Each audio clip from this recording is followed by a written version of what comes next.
matter. But if they've got a longer back, then they're not going to have the power of the compact body. They're going to tire more easily because it's putting more stress on that longer spine. So you've got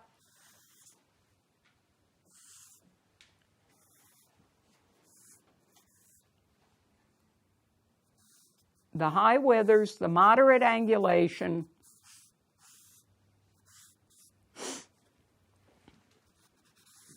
and while we're at it, we'll discuss rib cage. We've discussed it from around, but let's discuss it from front to back. This is a square or short-backed breed, depending upon how you want to define it. And how you measure it. Are you measuring it from the tip of the scapula to the butt? Are you measuring it from the shoulder blade to the tail set? And this is where optical illusions come in. Because if you've got good shoulder layback with a nice neck and that high wither, short, level top line, that's from here to there. It's from the back of the withers to the tail, short and level. Accommodate that with a relatively deep, long rib cage. Heart and lung room, very important for a working dog.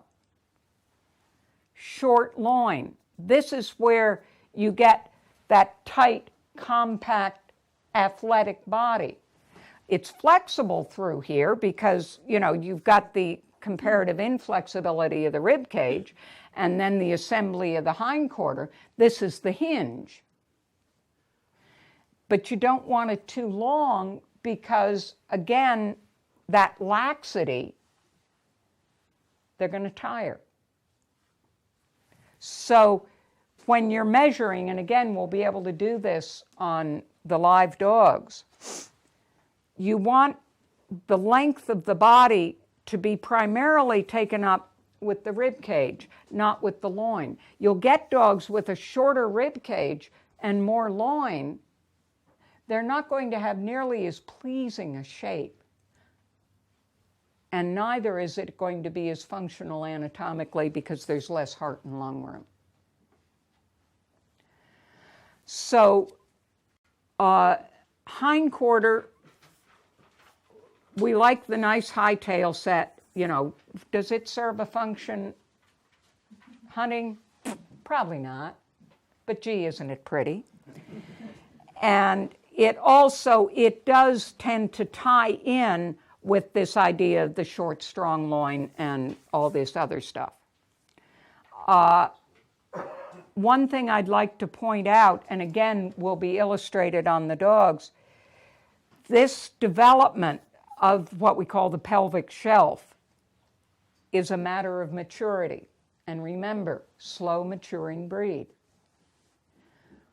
The boys will tend to develop more muscle back here as a function of their sexuality than the girls do. But the girls can still have what we call the spanking fanny.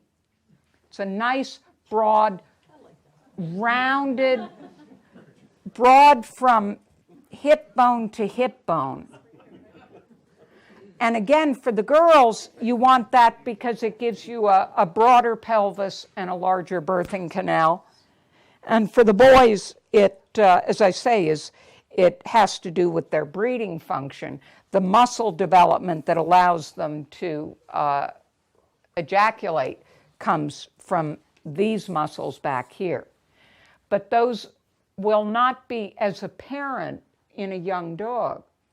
And the muscle development that they get through their thighs and stifles will, because again, remember, we're not looking for big bulging muscles. We're looking for flat, lean muscle. This is going to develop more slowly. And so be patient when you're judging young dogs. They're not going to look the same. Now, yes, you judge them on the day and all that, but remember, you're judging them on the day for the age that they are. So they're not going to look the same. Those of you who have larger breeds are familiar with that concept, I'm sure. And it's unusual to see it in this small a dog.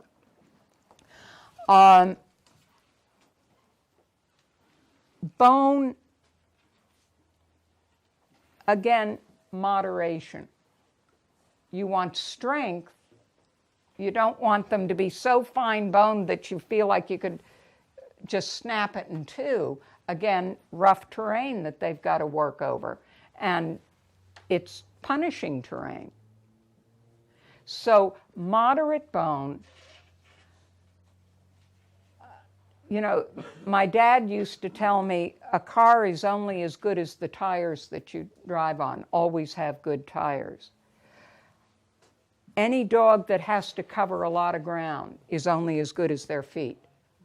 Don't forget the dog's feet.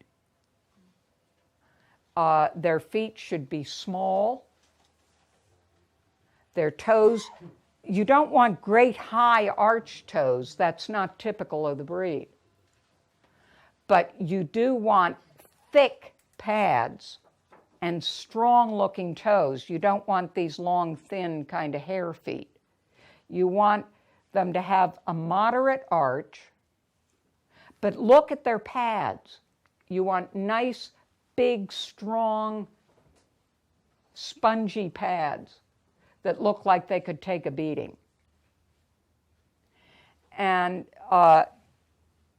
those who breed and groom and show these terriers love little feet because it makes it so much easier to trim these cylindrical legs. You know, you just get these pillars and then you get to even trim it in around the feet. Looks great. But it's also highly functional.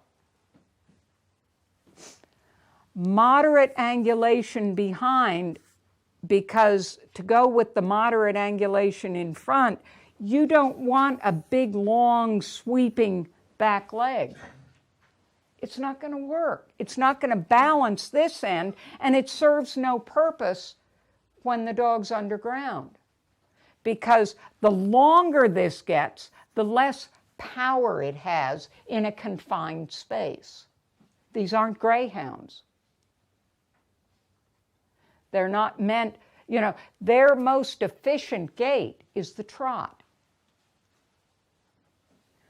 And so you want the high tail set, which is going to give you the tilt of the pelvis. You want the femur coming down here. Again, the stifle joint, tibia and fibula here, this is a moderate angle. You want low hocks, short from their hock to the ground. Why? Because having this short allows you to take advantage of the moderate angulation here, and also gives you more propulsion in this lower part of the hind leg as they're digging and pushing out when they're underground. So a dead giveaway to a weak rear, even if they've got the big pelvic shelf and they're coming down here, if they've got a high hock, the chances are they're not going to move very well because it's going to be a little looser. And I'd like to mention again a common misconception in terrier breeds, rear movement. As they're moving away, I hear more people saying, oh, did you see that hindquarter? Did you see how wide he moves behind? I call it the dirty diaper rear. They look like they've got a load. And again, you get that big, wide, pounding rear, pounding being the operative word. They are virtually never going to have a whole lot of extension on their side gate. So even if they've got a broad pelvis, and here you need to be a little careful, because if that goes to an extreme, chances are you run the risk of losing some function lower down. They're going to be kind of wishbone, or they're going to just angle in a bit. It's hard for them to maintain that. Some of them can, and they'll have tremendous muscle mass in their upper thighs, and that's okay. Again, moderation. But as they're moving away from you, the faster they go, the more they naturally begin to converge on their center of gravity. And again, you with larger breeds are familiar with this because it's much more pronounced the larger the dog.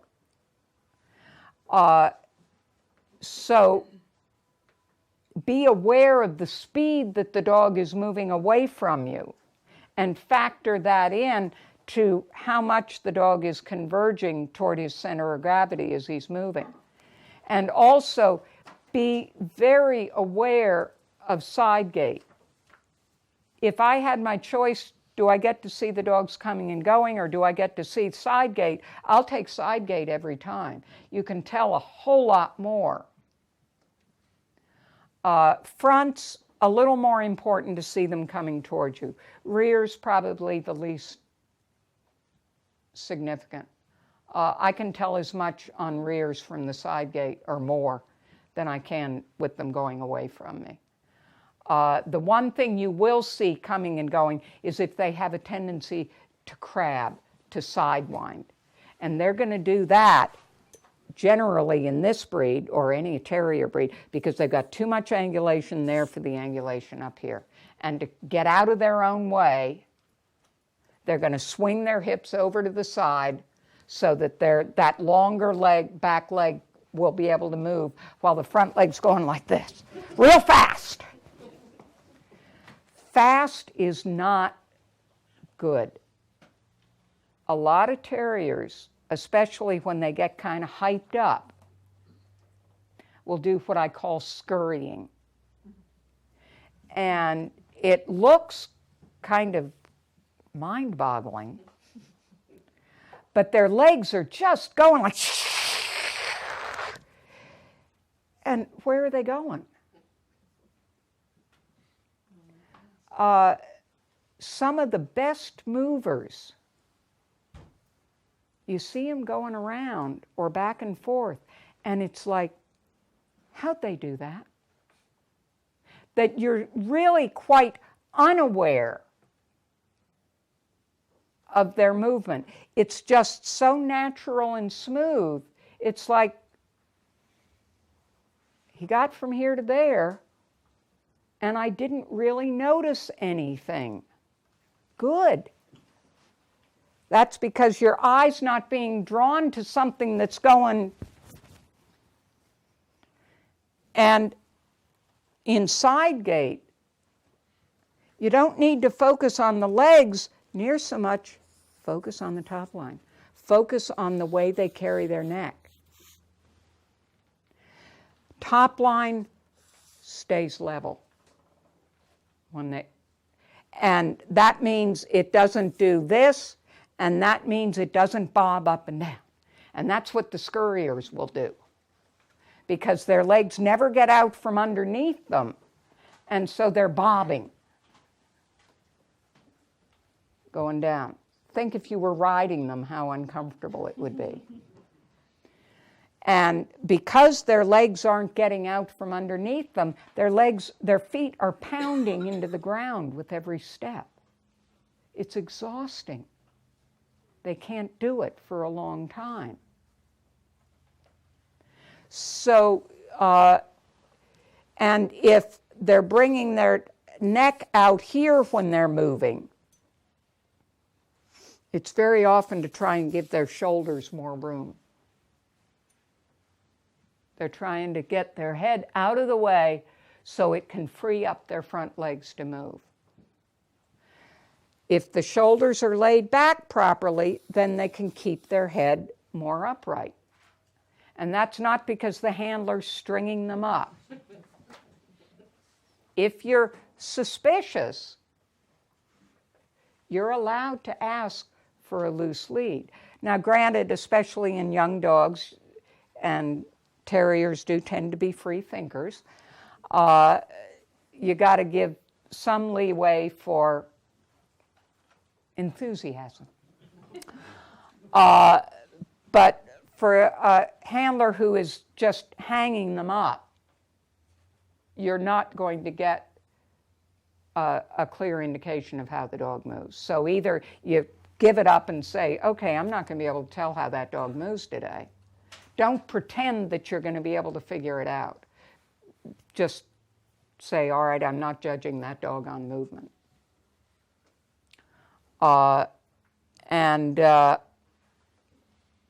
Neck, I'm a sucker on neck. I love a long neck. I hate a short neck. Again, this is an agile, athletic, graceful little dog. They should be, under no circumstances, stuffy looking. And if you get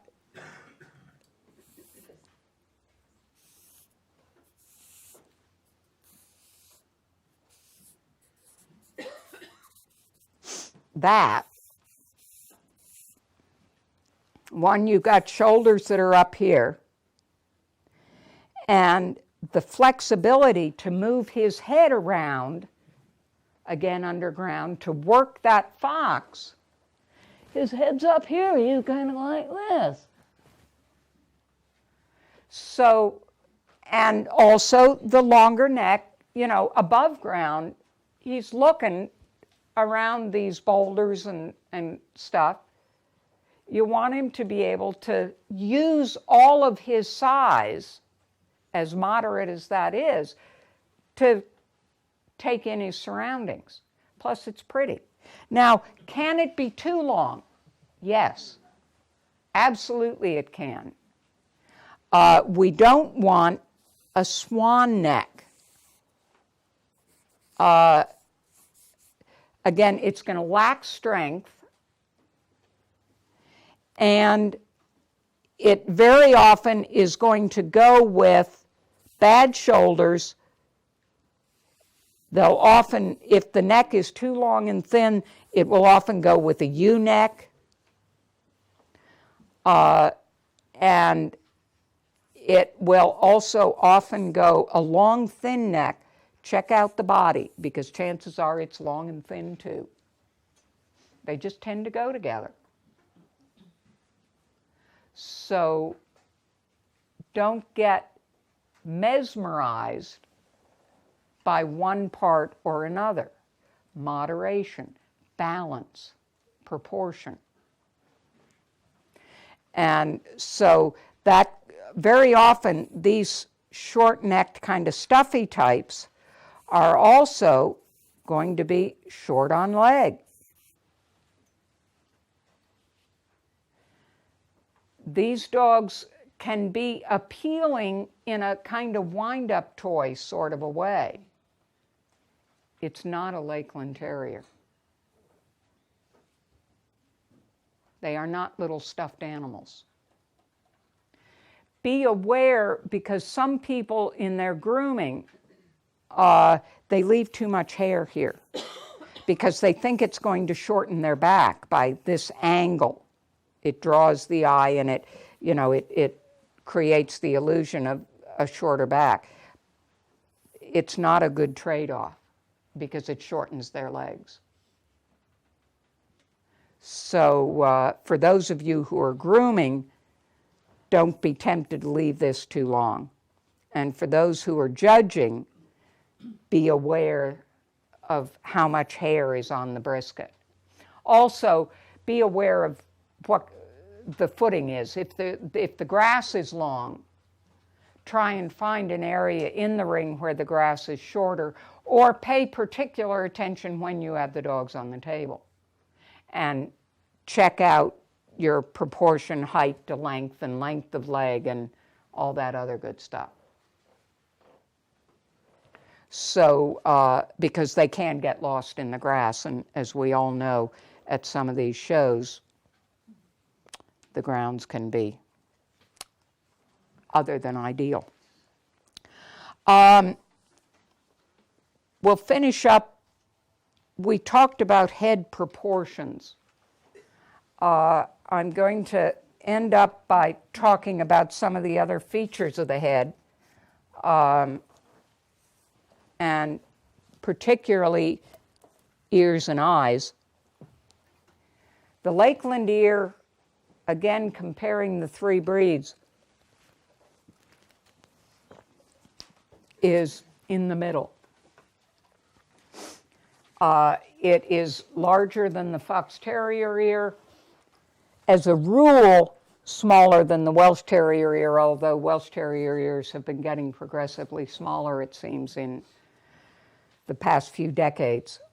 But it is generally carried higher than a Welsh ear, not as high as a Fox Terrier ear, where the fold, the crease above the top skull, is going to be in between for the Lakeland.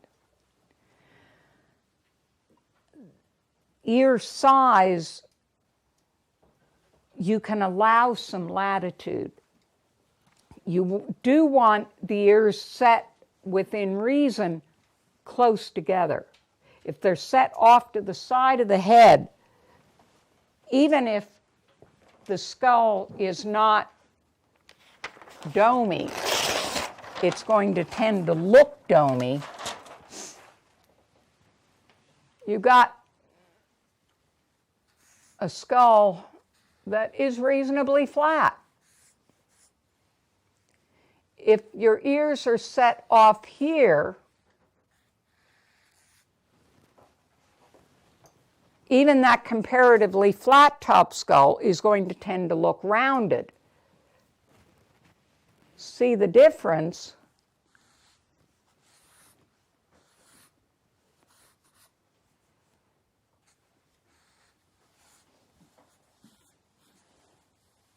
When you put the ears there.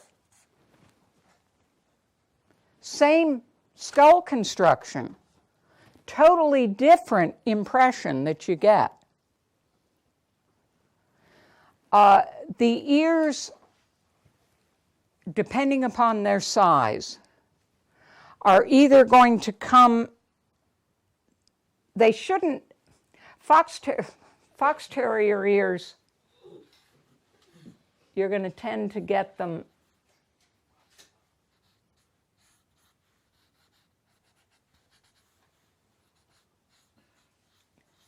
because they're so small, they're going to be essentially over the eyes. If you've got a Lakeland with their ears sitting up there over the eyes, chances are those ears are too small. If I have a choice between ears that are leaning toward this or its counterpart hanging down there, well, gee, which are you going to pick?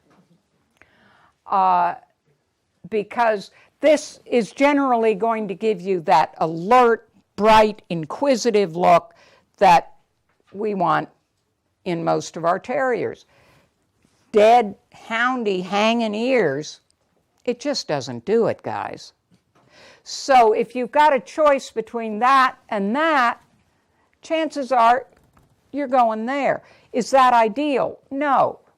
Ideal is, again, you've got your basic brick. You got the ears set reasonably close together, but you want the ears coming down and what I call kissing the cheek. So they're not sitting up here over the eyes, they're coming down and they're just molding to the side of the cheek. Their ears should be mobile. Their ear carriage should respond to stimulation. You know, you'll, as judges often see, you've got your squeaky toys, and I like to make all kinds of noises. To get them, the word is use your ears. And they got muscles here that pull the ears up and bring them as close as possible into that kissing the cheek. Goes toward the corner of the eye, and you don't want it much lower than the corner of the eye. If we're looking at it in profile,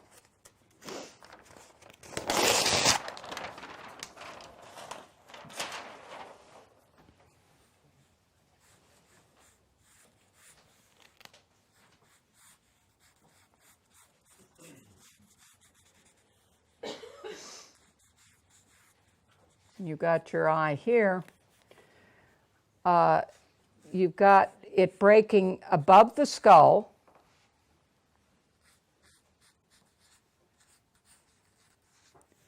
and coming toward the corner of the eye. You don't want it hanging down here, nor do you want it